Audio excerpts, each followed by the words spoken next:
Hello, Jim. Oh, yeah.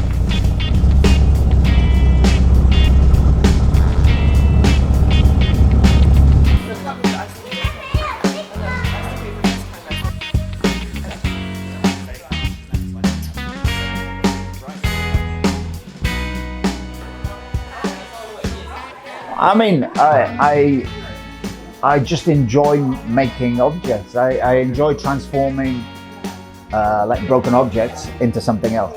So whether it's a dog, moose head, lady robot, or whatever, you know, I just enjoy the process.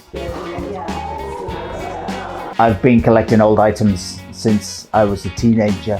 Old items to make artwork with. Probably 20 years ago I started collecting, or maybe even longer, 25 years ago. Playing around, putting things together, and then I was invited to have an exhibition in an art gallery in Auckland. I don't really classify myself as a steampunk artist, even though there are elements of steampunk things. Sometimes I describe my work as like an industrial artist, or like an industrial salvage artist.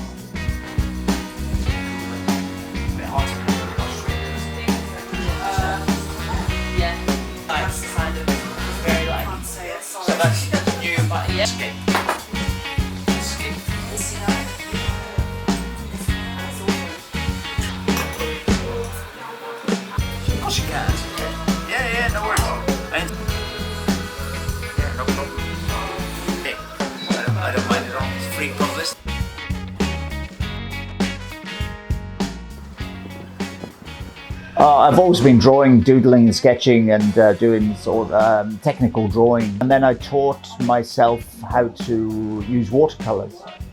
So, and then I incorporated my technical drawings with watercolors. Each piece of art is usually inspired by just like one item.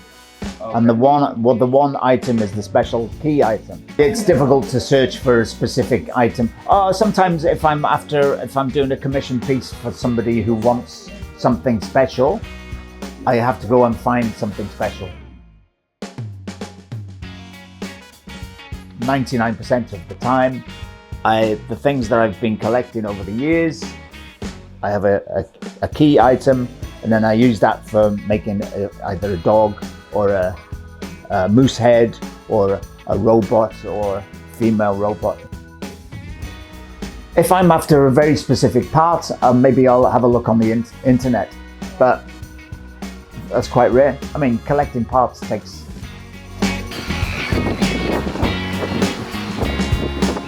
Certainly in Oamaru, there's a very strong art community here, and everybody knows each other, more or less. There's a good cooperative galleries here. There's big, amazing galleries. There's a big community gallery and a municipal art gallery as well as sort of important heritage buildings.